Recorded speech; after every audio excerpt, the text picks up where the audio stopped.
रक्तांगोजितलाविरामुनिनं पीताम्बरालङ्कृतं श्यामङ्गं दिव्यं प्रसन्नवदनं श्रीसीतया शोभितं कारुण्यमृतसागरं प्रियगणैरात्रादिविर्भावितं वन्दे विष्णुशिवादसेव्यमनिशम् भक्तेस्तु सिद्धिप्रदम् नीलाम्बुजश्यामलकोमलां सीतासमारोपितवां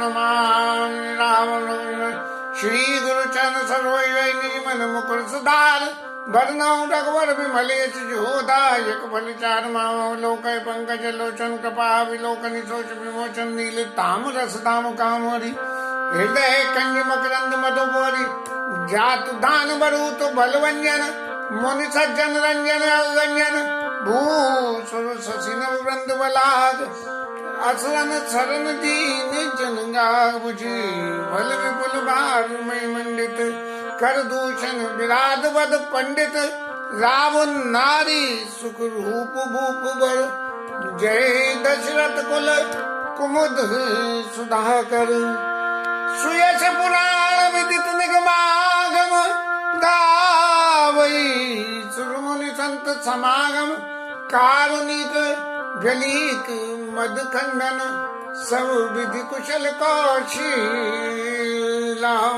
कलिमल नाम ममतान तुलसीदास प्रभु पावन प्रेम सहित मुनि नारद वरनि राम शोभा सिंधु हृदय धरी गए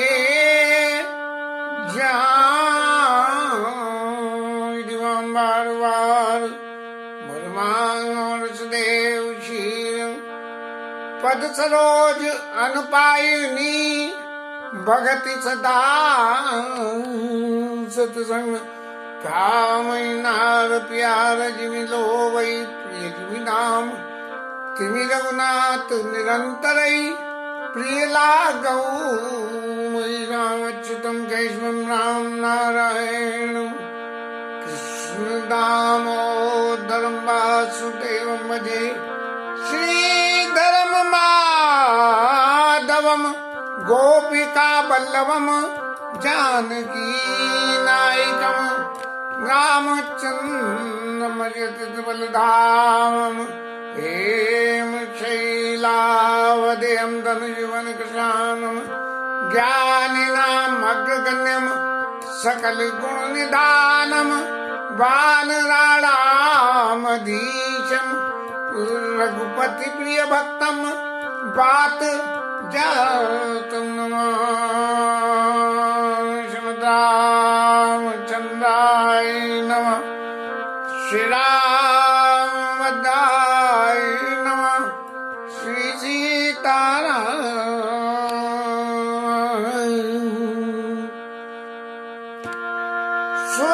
सुजान सुसाई भाई बहुत कब बड़खोर आए यशुदेय देव अब सबई सुधारी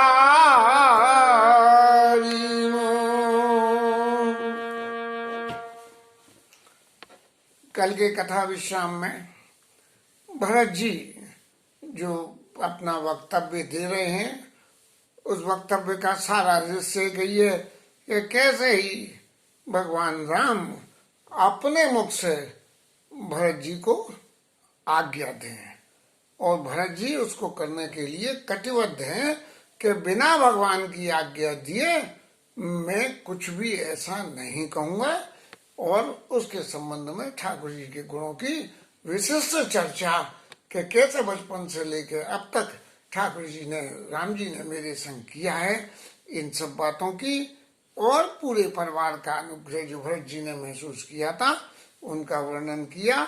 इसी वर्णन में आगे भरत जी कह रहे हैं,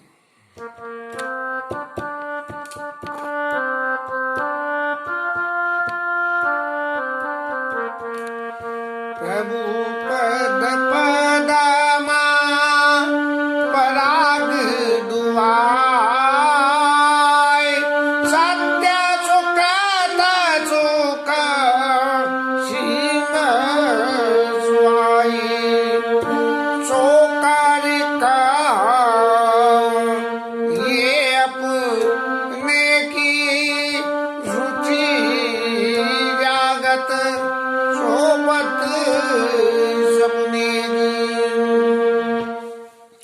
भरत जी महाराज कहते हैं कि प्रभु के राम जी के चरणों की दुहाई करके मैं कहता हूँ और सत्य सुखत सुहाई कि मैं जो कुछ भी कह रहा हूँ वो सत्य की सीमा में सब है।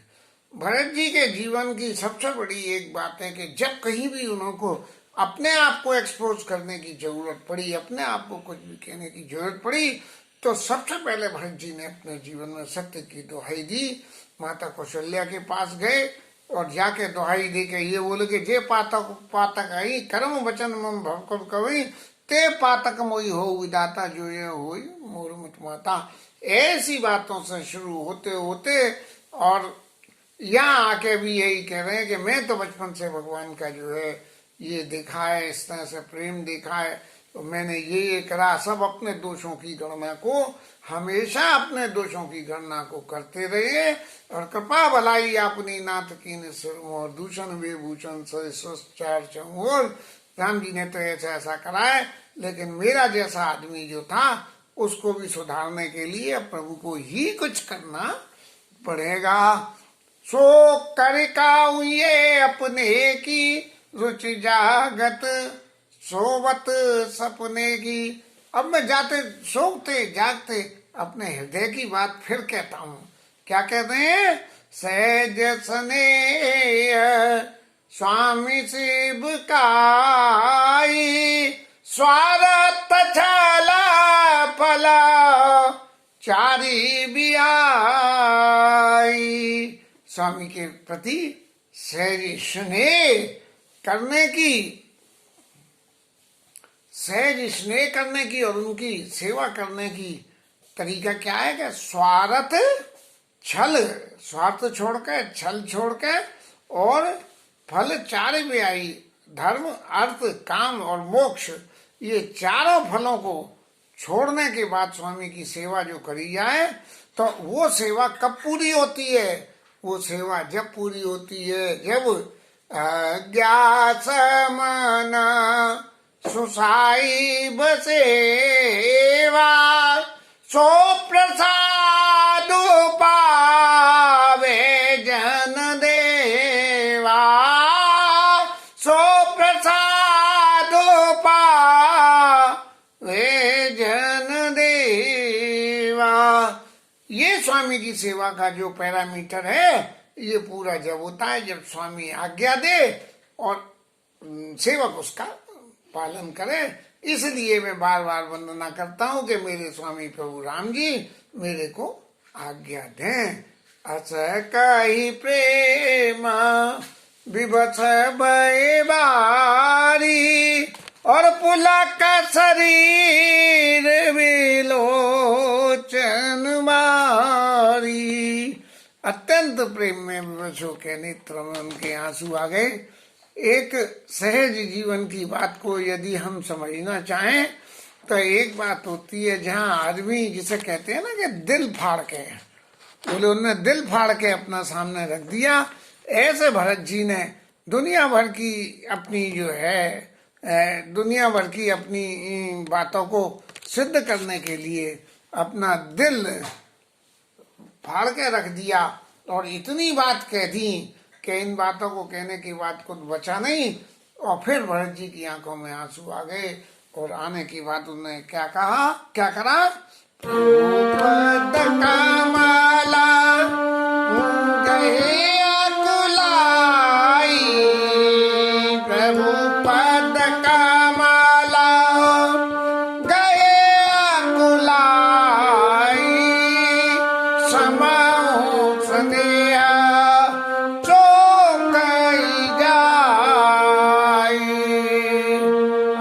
भगवान के चरणों को पकड़ लिया। राम जी को उनके प्रति जो स्नेह था उसका वर्णन नहीं हो सकता है, लेकिन राम जी के मुंह से उनकी आज्ञा को सुनने के लिए भरत जी ने अपने आप को इस तरह से खोल के सभा के सामने रख दिया कि इसके आगे सब लोगों की क्या स्थिति है उसका वर्णन आता है। कृपा सिंधु कृपा सिंधु सन मानी सुबानी बैठाए समीप गई पानी।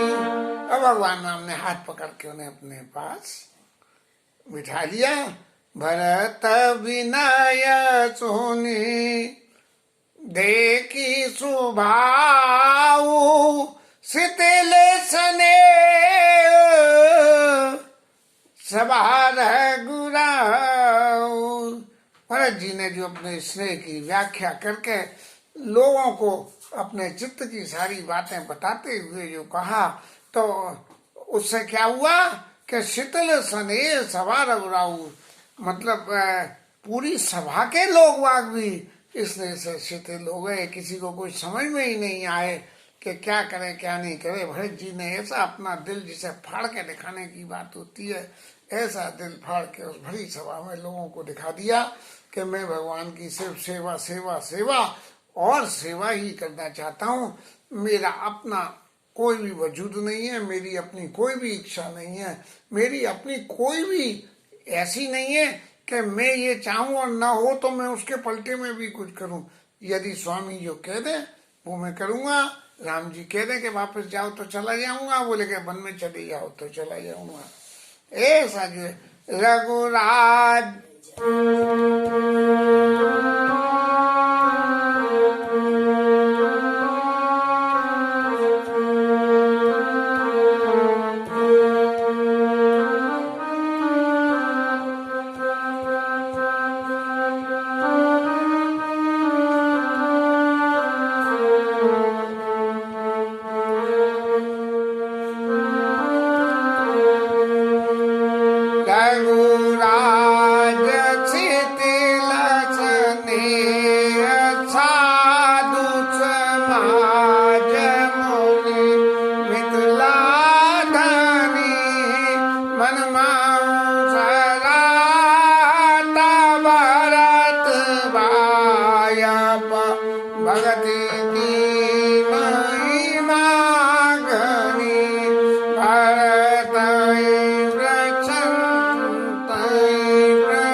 सराहना करने लगे।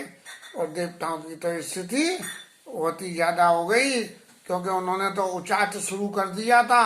और जब उन्होंने देखा कि ये उचाट करके हमने तो कितनी बड़ी भूल कर दी, अरे भरत जी का चरित्र तो हम समझ ही नहीं पाए। जब भरत जी का चरित्र ये है तो हमें उचाट करके बदनामी लेने की क्या जरूरत थी। लेकिन संपन्न लोगों की और सिद्ध संपन्न लोगों की, समाज के रेपुटेड लोगों की, ये सब लोगों के चित्त में कुछ ना कुछ एक आध बात कहानी एक ऐसी रह जाती है जिससे उनको प्रेस मिलता है। व्यक्तिगत रूप से मैं कहूँ तो मैं कहता हूँ कि हर समुद्र के तलेचे में, चाहे वो पुण्य का समुद्र हो, चाहे पानी का समुद्र हो, चाहे कमाई का समुद्र हो, कोई भी किसी तरह का समुद्र हो, हर किसी बड़े समुद्र के तलेचे में कुछ न कुछ गंदगी होती ही है। बिना गंदगी के कोई तलेचा नहीं होता। किसी आदमी ने बहुत सारा पैसा कमा के आज संपन्न हो गया हो तो उसके अंदर भी कोई हरे गहरे तरीके से पैसा कमाने की होगी, कोई धर्म बुद्धि के लिए कोई बहुत बड़े संत महंत बने हैं, यदि उनसे पूछोगे कि अपनी चित्त की कमजोरी बताओ तो वो भी बता देंगे कि हमने एक बार ऐसी ऐसी भूलें करी थी। और बहुत कुछ ऐसा है कि जिनके विषय में ज्यादा जिक्र करना उचित नहीं है, क्योंकि किसी के ऊपर आक्षेप की परिभाषा में वो आ जाएगा। लेकिन हर समुद्र के तलेचे में गंदगी होती है। देख दुखारी दीन दो समाज नर नारी सब मगवा महामलिन मुए मार मंगल शत। ये सब ऐसे जो लोग भरत जी के स्नेह की मार से इतने विकल हो गए थे, इनको भी मारने के लिए इंद्र महाराज ने अपनी माया को चल दी। और लोग बड़े मन में दुखी तो हो ही रहे थे, और इधर ये और हो जाए किसी आदमी के पेट में तो हो रहा हो जोड़ का दर्द, और उसे आके कोई ये खबर सुना दे कि तेरे घर परिवार में ये उत्पात और हो रहे हैं, तो जो उसके चित्त की स्थिति होगी, ऐसी स्थिति ये अयोध्या और जनकपुर वासियों की हो गई कि भरत जी के स्नेह से इतने विकल हो रहे थे। और उस विकलता के ऊपर से इंद्र महाराज ने जोर कर दी कि चलो यहाँ से, भगवान यहाँ से, अरे यहाँ क्या रखा है, ऐसे विचार मन में जो आने लगे थे ना। कपट कुचाली सी बसुर राजू पर काज प्रिय आपहन काजू। ये देवता इंद्र महाराज का तो काम ही यही है कि चाहे दूसरे का बिगड़े, अपनी सिद्धि होनी चाहिए। काक समान पाकर रिपुचीति छली मलिन कतऊ न प्रतीति। स्वार्थी लोग को कभी भी विश्वास नहीं होता, हर वक्त संदेह संदेह बना रहता है। और प्रथम कुमत करे कपट सकेला सो उचाट सबके सिर मेला। ऐसा भय ब्रह्मरति चाट कर दिया कि सब लोगों का मन कभी लगे कि यहाँ रहे, कभी लगे कि वहां जाए। अरे दुनिया को जाने दो इधर से उधर, भैया तुम तो चलो, ही तो इनके घर की कहानी है, ये अपनी घर की कहानी में इनको लगने दो, तुम्हें इनसे क्या मतलब है। ऐसा सब लोग जो है देवताओं की माया से परेशान होने लगे। और जब भगवान ने भय उचाट बस मन थिर नाई छन बन रुचि छन सदन सुआई। छिन छिन इधर का इधर का होने लगा। दुविध मनो गति प्रजा दुखारी और सरित सिंधु संगम जनुबारी। कैसी कैसी स्थिति हो गई प्रजा की, जैसे नदी जाके जब समुद्र में मिलती है तो समुद्र की धाराएं तो न्यू न्यू धाराएं चलती हैं, लेकिन जब धारा उधर जाती है तो नदी का पानी उधर चला जाता है, और जब समुद्र की धार लौट के यूं आती है तो समुद्र का पानी नदी में चला जाता है। ऐसे ही दुविध मनोगति प्रजा दुखारी, ऐसे दुखारी हो रही है कि छिन में एक धार आई तो बोले वहां चलेंगे, और दूसरे ने मिलकर पूछी कहो तुम्हारा क्या विचार है, अरे नहीं भैया वहां नहीं जाएंगे, ये तो भगवान के पास ही रहेंगे। तीसरे ने आगे कही तो बोले नहीं फिर अयोध्या चलेंगे। दुखित कतौ परितोष न लाई एक एक सन मरम न काई। किस किस के पेट में इन देवताओं की माया से दर्द हो रहा है। अब जो दर्द हो रहा है तो वो एक दूसरे से तो कुछ कह नहीं, भैया मैंने आवाज को कही मेरा मन तो जी कर रहा है मैं जाऊंगा, उधर तेरा दिमाग खराब हो गया है, ऐसी बात पैदा ना हो जाए, इसलिए एक दूसरे से कोई कुछ नहीं। भरत जनक मुनि जन सचिव साधु सचेत विहाय लागी देव माया सवई जता जोग जनो पाई। भरत जी को छोड़ दिया उस माया ने, जनक जी को छोड़ दिया, मुनि को छोड़ दिया, मंत्रियों को छोड़ दिया, जिन लोगों को निर्णय लेना था उन सबको छोड़ दिया, जिन सबके ऊपर में जिम्मेदारियां थी। लेकिन जो पूछ पकड़ के चले आए थे कि जे जा रहे हैं सो हम भी जा रहे हैं, उन सबके मन में जो है उच्चाट पैदा हो गया। और जो जिसकी जैसा मन था, जो जिसकी जैसी भावना थी, वैसा ही उच्चाट उसके मन में पैदा होने लगा। एक बात जो मैंने अपने जीवन में सीखी है एक तरफ तो हमारे यहाँ शास्त्रों में ये कहा जाता है कि कोई भी भजन साधन इसके लिए कोई भी प्रयास करे तो निष्काम होके करना चाहिए, लेकिन निष्काम होके कोई काम करना बहुत मुश्किल है क्योंकि मन लगता नहीं है। सकाम काम करने की जो मनाही है उसके प्रति मेरा मन तो एक ही बात कहता है कि सकाम होके यदि हम कोई काम करेंगे और जैसे ही हमारी कामना पूर्ति हो जाएगी तो वो जो उस साधन को करने से जो चित्त में प्राप्ति हुई है वो प्राप्ति खत्म हो जाती है और वो स्थिर नहीं रहती प्राप्ति। यदि चित्त में भगवत साधन की प्राप्ति को स्थिर रखना है तो आपको निष्काम होके ही कुछ करना पड़ेगा। सकाम होके करने से चीज स्थावर नहीं रहेगी।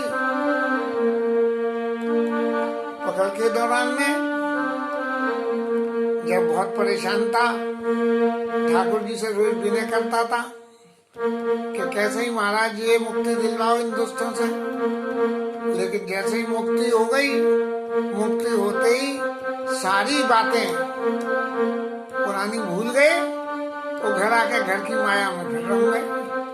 लेकिन ठाकुर जी की कृपा ऐसी है कि उस कृपा के आगे वो संस्कार जो वहां मिल रहे थे, जो विचारशीलता वहां ठलुआ बैठे हुए चित्त में पैदा हो रही थी, उसने ये रंग ला दिया कि मैं ठाकुर जी के सामने बैठ के और ये कथा को ठाकुर जी को सुनाता हूँ।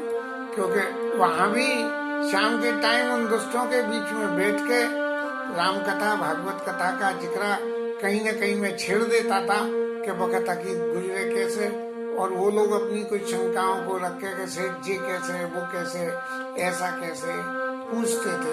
तो इस तरह से समय बड़ा अजीब गुजरा, लेकिन उस समय के प्रसाद से ये आज की कथा में जो मुझे आनंद आ रहा है इसका अनुभव मैं कर पा रहा हूँ।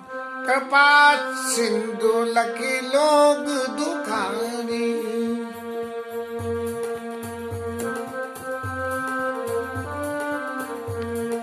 कृपा सिंधु लखी लोग दुखारे, निज सने असुरपति छलमा, सवाराओ गुरु मई सुर मंत्री, भरत भगति जिन के मति अंधी, रामय चितवत चित लिखे से, बोम सकुचत बोलत बचन सिके, भरत प्रीति नति विनय बढ़ाई, ए भरत प्रीति नति विनय बढ़ाई, भरत प्रीति नति, भरत प्रीत नति विनय बढ़ाई, सुनत सुखद मरनत कठिना, जात सुबिलो की भगति लवलेशु, प्रेम मगन मुनि तन मिथिलेशु, महिमा तासु कहे किमि तुलसी, भगति सुभाय सुमति रुचि, आप छोट महिमा बढ़ जानी, कवि कुल कान मानित सकुचानी, कही न सकत गुण रुचि अधिकाई, मति गति बाल बचन भरत विमल जस विमल नवा, विमल विदो सुमति चकोर कुमार, उदित विमल जन हृदय नव, एक ठकुरई निहार।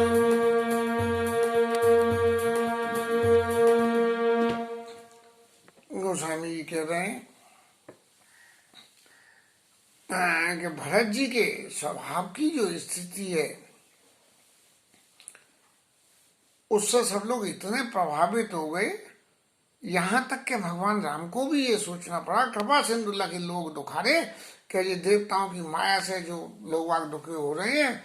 तो ये देख के और भगवान राम को भी ये लगने लगा कि राम निसनेश्वर पति छल मारे, कि देवताओं के छल से मारे हुए हैं और मेरे स्नेह से अलग मर रहे हैं। तो तरफा इन लोगों को हो रहा है, मेरे स्नेह के मारे देवताओं का छल व्याप्त नहीं हो रहा है, लेकिन तकलीफ दर्द तो दे ही रहा है। सभा राव गुरु महेश्वर मंत्री व्रत भगति सबके मति जंत्री। भरत जी की भक्ति सबके मन में यंत्र मंत्र की तरह से विराजमान हो गई और देवताओं की जो लीला थी उस लीला से तकलीफ पा रहे हैं, लेकिन उन देवताओं की लीला की लय में बहके नहीं जा रहे हैं।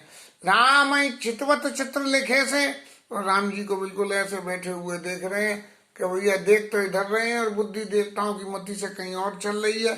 और सकुचत बोलत वचन सिखे से, और कैसे वचन बोल रहे हैं, बोले हाँ महाराज आप कह रहे हो ये भी सही है, बोले इनने कही है वो, बोले वो भी सही है, बोले इसने कही है, बोले वो भी सही। सकुचत बोलत वचन सिखे से भरत प्रीति नत बिने बड़ाई। भरत जी की प्रीति नीतियां और उनकी बड़ाई को ये इतनी सुखद है कि इसको वर्णन करने में भी कठिन है। और जासु बिलो के भगत लवलेशु प्रेम मगन मुनिगन मिथिलेशु, जिसकी भक्ति की लेश मात्र से, लवलेशु भक्ति के लेश मात्र से, कि एक इतनी सी राम जी के प्रति बात कहने के लिए उन्होंने कितना साधन जुड़ाया अपने आप को सिद्ध करने के लिए। इसको देख के प्रेम मगन मुनिगन मिथिलेशु का देखो भाई भक्ति हो, भाई के प्रति भक्ति हो तो ऐसी हो। और ऐसे भक्त की महिमा को गोस्वामी जी कहते हैं, मैं तो कैसे कहूँ, कह नहीं सकता हूँ, उनकी महिमा तो बहुत बड़ी है। इसलिए क्या है कि भरत विमल जस विमल नव, भरत जी का यश जो है वो चंद्रमा के समान है। और जो लोग सुमति हैं, सुमति चकोर कुमार, और सुमति जो सुमति वाले लोग हैं उनकी मति चकोर की तरह से, चकोर चंद्रमा के निकलते ही जो टकटकी बांध के उसे देखता रहता है। उदित विमल जन हृदय नव एक टक रही निहार। और भरत जी को जो है लोगों के हृदय में जो भगवान की भक्ति, भरत जी की भक्ति जो सुमति है वो ऐसे टकटकी बांध के देख रही है और निर्णय कुछ कर नहीं पा रही है। ये ही भरत जी की सबरी महिमा है। मैं स्वयं में भी रामायण इतने साल पढ़ते हो गए, ये चित्त से मानता था कि भरत जी की महिमा बहुत भारी है। भाऊ जी जानते थे, उन्होंने जो कुछ भी किया। आज ऐसा लगता है कि इन सब बातों की व्याख्या करने से मेरे हृदय में भी नए सिरे से कुछ ऐसा आ रहा है कि भरत जी की भक्ति वास्तव में ही समझने लायक है। अनुकरण करना तो क्या हो सकता है, क्या नहीं हो सकता, ये नहीं कहा जा सकता, लेकिन भरत जी की भक्ति कम से कम समझने लायक तो है ही। और इसके साथ में आज की कथा विश्राम। हरि नाम कीर्तन।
पवन सुत हनुमान की जय, उमापति महादेव की जय, शिवराज धरण की जय, जय जय श्री राधे।